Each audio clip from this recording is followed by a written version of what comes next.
Bismillah, baik kita lanjut di soal nomor 51. Mengidentifikasi bakal awal peserta didik dalam pembelajaran fisika.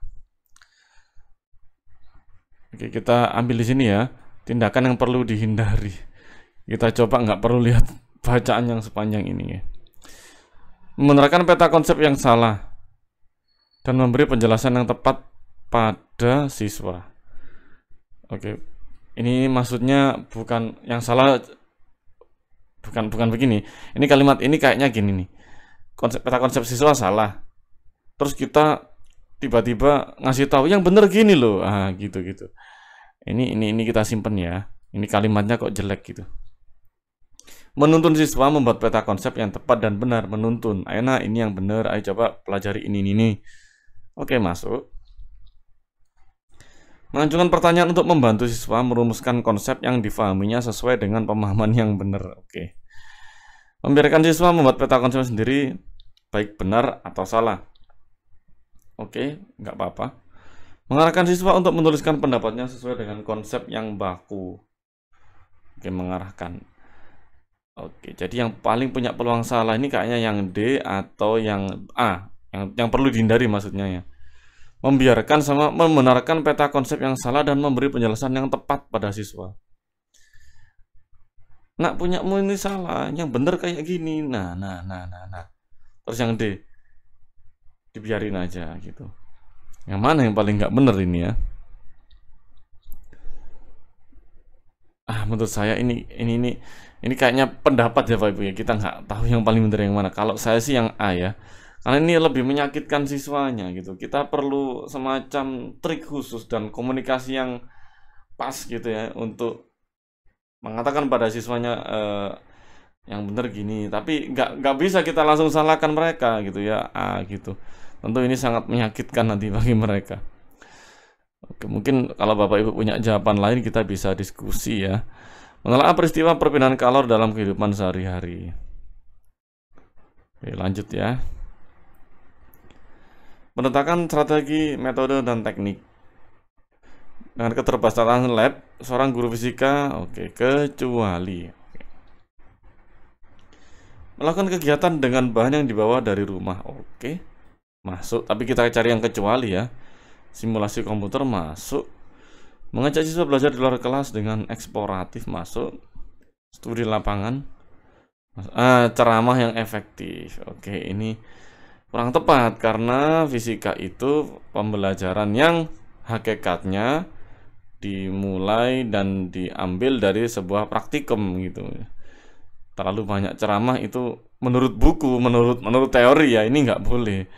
Maka tentu yang E yang paling kecuali dari semuanya.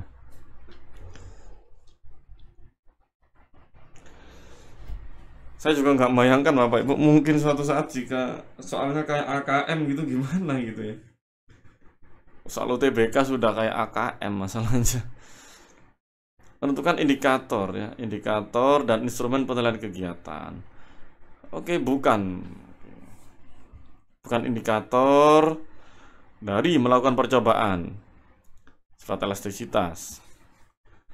Merancang, menggunakan, menunjukkan ketelitian dan ketepatan, menganalisis data, merumuskan kesimpulan sesuai data eksperimen. Yang mana ini ya? Kita lihat di sini, melakukan percobaan, merancang menggunakan sifat elastisitas. Berikut presentasi dan makna fisis. Kita baca lagi ini. Melakukan. Menunjukkan ketelitian dan ketepatan hasil eksperimen. Menganalisis data hasil eksperimen.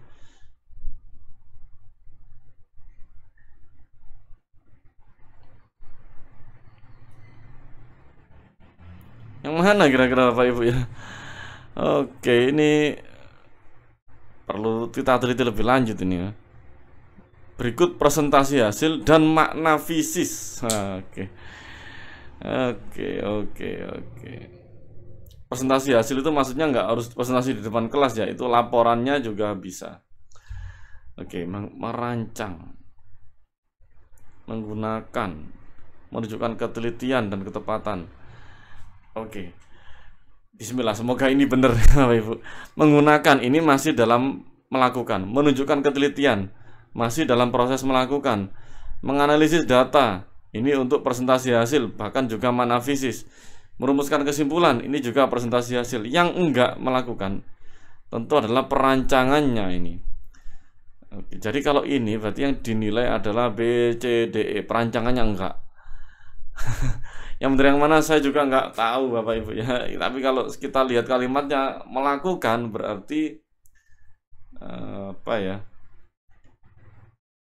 Ini nggak menilai tentang sebelumnya perancangan. Jadi ini bisa kita buat indikator yang kedua, merancang percobaan gitu. Jadi itu memang benar dilakukan, tapi nggak masuk dalam indikator itu gitu. Gitu kayaknya Bapak Ibu. Karena merancang ini perlu indikator sendiri di atas itu ya. Bagaimana mereka merancangnya, masang alat dan sebagainya. Ini perlu sebuah indikator lagi. Dan ini juga 4.2. 2 ini kan nomor itu ya, nomor bab. Nah. Oke. Mengidentifikasi kesulitan peserta didik. Oke. Tindakan guru fisika memfasilitasi pembelajaran agar siswa dapat menjalani proses belajar optimal. Masya Allah, optimal. Memberi latihan soal dan memberikan umpan balik yang komprehensif. Wah, oke. Merangkum. Nah, ini juga enggak boleh. Jadi memang kenyataan benar ngerangkum, tapi di soal enggak boleh. Memberi tes selama belajar untuk keperluan penilaian. Oke, kita close ya karena enggak baik. Memberi tugas yang dikerjakan di rumah. Bukan. Meminta siswa untuk melakukan presentasi hasil tugas kelompok. Oke. Sekarang kita lihat nih. Dapat menjalani proses belajar secara optimal. Berarti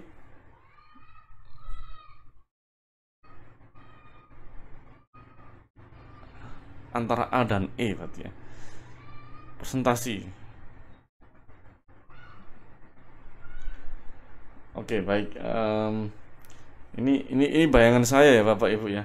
Fisika itu selain ya ada eksperimen, kemudian juga ada namanya memformulasikan, kemudian menentukan, menganalisis. Itu kita tahu mereka paham dari mana, tentu dari latihan soalnya. Gitu. Jika ada salah kita kasih umpan balik, mungkin kurang ini nak. Jadi untuk pengecekan hasil yang optimal tentu adalah dengan soal dan umpan balik yang pas, yang tepat, yang komprehensif. Jadi menurut saya antara A dan E, tapi saya lebih pasnya yang A ya Bapak Ibu. Oke, kita sama-sama mikir ya ini. Karena kita bukan membuat soal, ini saya dapat kiriman 160 soal. Wow. Bukan merupakan pembiasaan oleh guru fisika kepada siswa yang dapat meningkatkan keterampilan kerja ilmiah. Oke. Keterampilan kerja ilmiah kita bisa mulai dari 5M itu ya. Menarik kesimpulan. Oke, menyontoh hasil analisis. Ini sudah kalimatnya buruk ini. Menyimpulkan hasil berdasarkan data. Oke, mengukur besaran secara cermat. Oke, membuat grafik. Ternyata sudah dikasih clue nih, mencontoh hasil analisis yang sudah benar.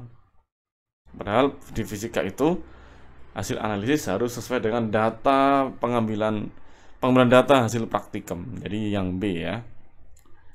Oke. Memilih TIK, teknologi informasi dan komunikasi yang sesuai dengan karakteristik materi. Kira teknologi penggunaan internet dan akan optimal bila guru melatih siswa bertukar informasi melalui email. Sudah ada WA, mendorong siswa untuk berkomunikasi email. Oke. Tapi ini kok zaman email, ini apa soal PLPG nih ya. Oke. Kita save dulu. Menugasi siswa untuk mengakses situs yang sudah diidentifikasi guru untuk memperoleh informasi tambahan. Oke. Melatih siswa untuk mencari informasi bahan ajar melalui search engine dengan efektif. Oke, ini masih oke. Oke. Melatih siswa menyusun bahan presentasi menggunakan PowerPoint. Di sini ada internet, ini PowerPoint. Oke, ini nggak oke. Internet akan optimal. Optimal itu berarti hasilnya maksimum gitu ya. Mendorong siswa berkomunikasi. Oke, ini enggak. Oke.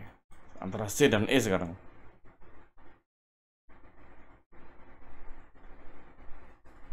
Oke, antara C dan D ya, sorry, C dan D.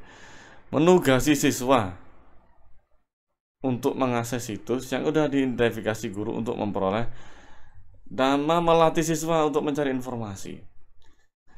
Baik, kita bayangkan ya, anak-anak yang C. Ini ada tadi color nih. Silakan buka situs ini agar kalian informasinya bertambah dengan color. Oke, itu yang C. Kita bayangkan pakai logika ngajar ya. Anak-anak, gini cara untuk menggunakan search engine. Nah, kalau cari penelitian, cari ini. Kalau cari penelitian bisa lewat Mendeley, cari bahan fisika bisa lewat Fisika Study Center atau ruang pedagogik mungkin ya. Oke, kayaknya nih C ini lebih spesifik, gunanya hanya pada saat itu, materi itu. Tapi yang D ini sekali diajarkan, dia bisa menggunakan untuk berbagai macam kebutuhan. Saya lebih prefer itu yang D. Karena ini sekali kita bisa ngelatih mereka menggunakan search engine dengan benar, maka selamanya ilmu ini nggak akan punah gitu ya. Tetap terpakai terus. Dan 60 menganalisis hasil percobaan. Nah, ini sudah bukan pedagogik. Oke, cukup sekian. Semoga Bapak Ibu lulus PPG dalam jabatan, prahajab, dan apapun mengenai PPG.